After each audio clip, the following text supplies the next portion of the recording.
चलो तो अभी हमको पढ़ना है torque acting on rotating body. Torque acting on rotating body का डेरिवेशन हमें पढ़ना है भाई साहब। तुम बोले कुछ दिक्कत है क्या? कुछ भी दिक्कत नहीं है, सिंपल है। टॉर्क का फॉर्मूला पता है? टॉर्क वाला फॉर्मूला है torque is equal to force into perpendicular distance, right? Torque is equal to force into, बस इतना पता होना चाहिए, ऑटोमेटिकली आ जाएगा। तो torque acting on the rotating body के लिए हमें पहले एक बॉडी लेना पड़ेगा। यस सर, क्यों नहीं? ले लो सर, ले लो। ये क्या निकाला सर? अमीबा नहीं बॉस, अमीबा नहीं, ये बॉडी एनी शेप की बॉडी ले सकते हो। ये क्या हो जाएगा भाई साहब? ये हो जाएगा एक्सिस ऑफ रोटेशन, मतलब ये बॉडी इसके अराउंड घूम रही। पता है, पिछला वाला डेरिवेशन देख ही लिया होगा आपने। ओमेगा, ओमेगा मतलब एंगुलर वेलोसिटी, मेघा की बहन ओमेगा। सो ये omega is the angular velocity जो कि कांस्टेंट होती है रोटेटिंग बॉडी के लिए यूनिफॉर्म में, ठीक है। तो यहाँ पे मासेस लेते हैं। ओके सर, m1 ले लिया, दिक्कत नहीं है। m2 ले लिया, दिक्कत नहीं है। m3 ले लिया, दिक्कत नहीं है। mn भी ले लिया, दिक्कत नहीं है। Distances r1, r2, rn, r3।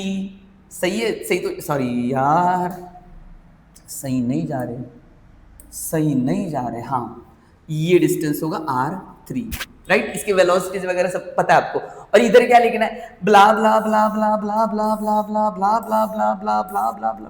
क्या ब्ला ब्ला? जो ऊपर आपने लिखा है ना उसे नीचे लिखना है। Consider a body of, like a body consists of the particle having mass m1, m2, m3.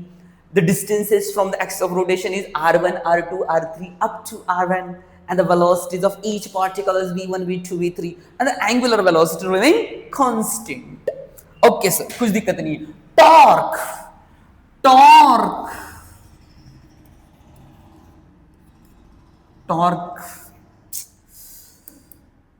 Torque acting on body is giving as.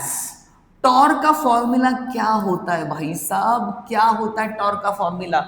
Torque का फॉर्मूला बेसिक वाला होता है, tau is equal to force into perpendicular distance. सब पता है सब। So vector form में ले रहे, सिंपल फॉर्म में ले रहे। So tau is equal to F into R. बराबर है सर, हो गया क्या? रुको, tau is equal to, for particle 1 के लिए निकालते इसलिए टाउ 1 टाउ 1 टाउ 1 लिख लो, क्योंकि पार्टिकल 1 के लिए निकाले, बाद में हम लोग कर लेंगे। Tau 1 force is equal to क्या होता है? Further is equal to mass into acceleration into R. m1 होगा, a1 होगा, r1 होगा, f1 होगा और r1 होगा, ठीक है। Force is equal to mass into acceleration लिखा, कुछ दिक्कत नहीं होना चाहिए। So tau 1 is equal to, मामा मास को मास ही लिखा, एक्सेलरेशन को कैसे लिख सकते रे? Acceleration is a linear acceleration. What is the relation between linear acceleration and angular acceleration? नहीं पता होगा तो बता। आर अल्फा क्या होता है? आर अल्फा, अल्फा तो कांस्टेंट रहता है, r1, ठीक है। तो ये एक्सेलरेशन है, उसकी जगह क्या लिखा? आर अल्फा लिखा। Finally tau 1 is equal to क्या हो जाएगा boss? Finally tau 1 is equal to हो जाएगा अल्फा m1 r1 का square. That is a torque acting on the particle 1। ये 1 पे एक्ट हो रहा टॉर्क। सिमिलरली